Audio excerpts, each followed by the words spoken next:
الحمد لله الذي وحده والصلاة والسلام على من لا نبي بعد أما بعد. د نبی علیه السلام د سیرت سلسله وار درس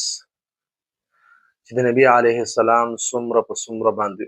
ښکاره دشمنانو د هغې ذکر شروع دی. نو په هغې کې یو دی ولید ابن مغیره په باره کې راځي چې د به دا وي چېرې ډېره د تعجب خبره ده چې په دې محمد باندې وحي نازلیږي او په ما باندې دا وحي ولې نه نازلیږي. یعنی خپل ځان یو ډیر معتبر شخصیت او ډیر اوچت شخصیت ګڼو چې دته وحي راځي او ما ته وحي نه راځي، یا ابو مسعود ثقفي ته دته ولې دا وحي نه راځي. ځکه چې په یو قبیله کې، یعنی دغه د قریشو په قبیله کې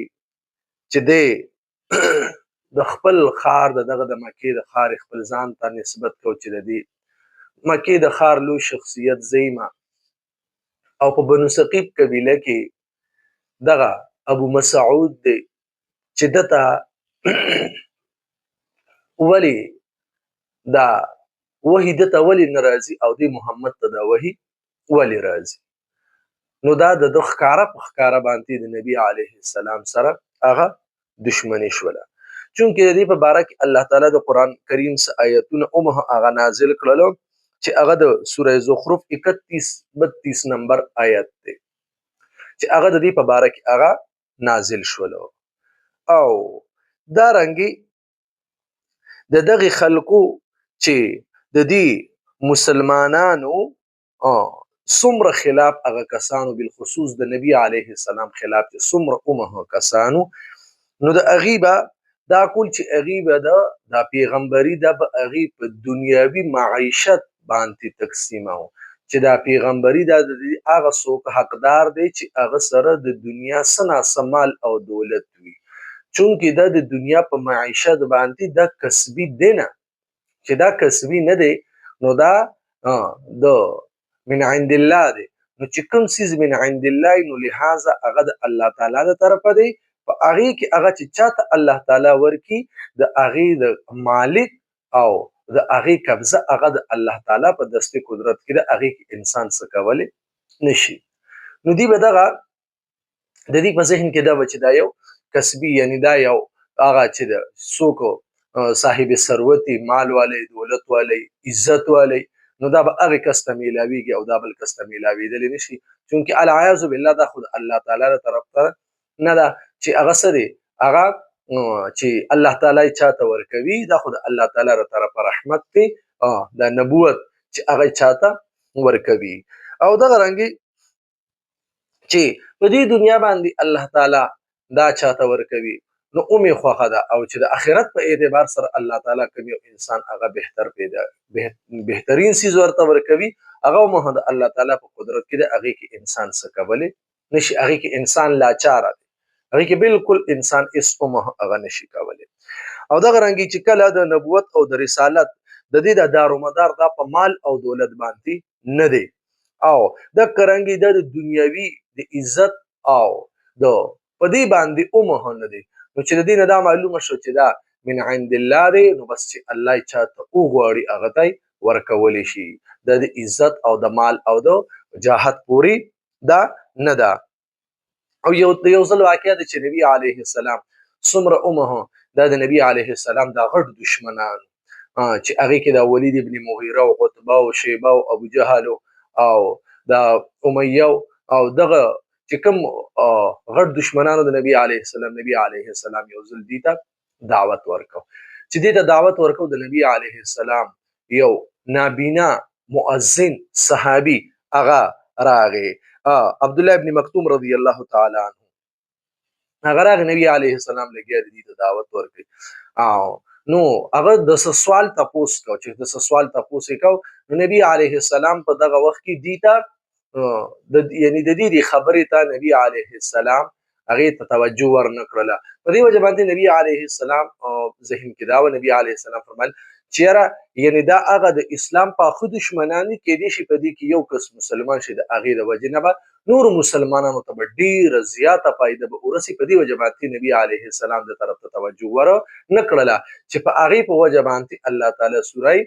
عبس یعنی عبس وتولى هغه الله تعالی نازل کو. او چې کله هغه الله تعالی نازل کو نو چې بیا به کله نبی علیه السلام به ولیدو چې د عبد الله ابن مکتوم رضی الله تعالی عنه چې دی به را روان دی به راته، نو نبی علیه السلام به فورا خپل صادر مبارک را واغست او هغه به وغوړو او نبی علیه السلام به د الفاظ هغه استعمال کړلو چې مرحبا بمن فيه یعنی عاتبني ربي، یعنی زه هغه چاته مرحبا وایم چې د چا په باره کې ما طرف ته عتاب راغلی دی، یعنی الله تعالی له طرف نه ماته زورنه هغه راغلی ده. نو نبی علیه السلام به د دغې صحابي بیا دومره زیات هغه به خیال ساتو. بل د نبی علیه السلام چې کوم هغه نبی علیه السلام سره په دشمنۍ کې هغه اومه حد پار کړی و، نو هغه و ابو قیس بن الفاقه، ابو قیس بن الفاقه د ده په باره کې راځي چې دا به اومه نبی علیه السلام ته ښکاره په ښکاره باندې هغه به تکلیفونه هغه به رسولو، او دا د ابو جهل یو خاص هغه ملګری و، او د ابو قیس دا په جنگ بدر کې د حمزه رضی الله تعالی عنه د لاسه دی مردار شوی و. او دا رنګې بل چې د نبی علیه السلام کوم سخت دشمنو نو هغه نضر بن حارث و. نضر بن حارث په باره کې راځي چې دا د قریشو د سردارانو دا د قریشو د سردارانو نه، او دا چې دی به د تجارت دپاره فارس ته به تو یو ځای ته او بل ځای ته دی به د تجارت دپاره تو، نو چې دی به د تجارت دپاره تو نو ده به څه کول د هلته نه به یې د خلکو هغه چې کومو خلکو به یعنې زیاتر په بعضې زمانه کې د یو کیسه هغه مشهور نو هغه کیسه چې د کومو خلکو کیسه به وي هغه کیسه به د په پیسو سره اغوستلې او هغه به یې راوړلې چې په هغې کې یو څو مشهورې کیسې هغه د رستم د اسفندیار او یا د شاهان فارس چې کومې کیسې وي نو هغه به هلته د خلکو نه اورېدلې او خلکو ته به یې پیسې ورکولې چې ماته داسې قسم کیسه یې کوئ، نو هغه کیسه هغه به یې اورېدلې او هغه به یې د خلکو نه راړلې. بیا به چې کله راغی د کافل د تجارت نه به راواپس شو، بیا به یې خلکو ته وي چې راشئ چې زه درته اومه کیسې وکړمه، لکه څنګه چې العیاذ بالله ثم العیاذ بالله دا د قرآن خلاف دی، یو قدم هغه اوچت کړو هغه دا و چې نبي علیه السلام باندې خو نزول د قرآن کې د په هغې کې به د عاد د ثمود د ما قبل یعنې د وړاندینو امتونو څومره اومه مسایلو د هغې څومره اومه د هغې باندې عذابونو یا د الله تعالی د طرفه هغې ته کوم څیزونه ورکړي شوي نو د هغې ذکر به نو دې خلکو به اومه دې سړي به دا وي نضر بن حارث چې راشي ما دله کیسې راوړي، د هغې راته د عاد او د ثمود کیسې کوي، راشي زه به د اسفندیار او د دغې خلکو د شاهانو چې کوم د هغې کیسې به درته زه وکړمه چې آیا د هغه د کیسې بهترې دي که زما د کیسې هغه بهترې دي. او د دغې سره سره دې ظالم د یوه داسې وینځه اغوستې وه چې هغه به یې څه کوله هغه وینځه به هغه به یې ګډوله اومه او په هغې باندې به یې څه کړه، په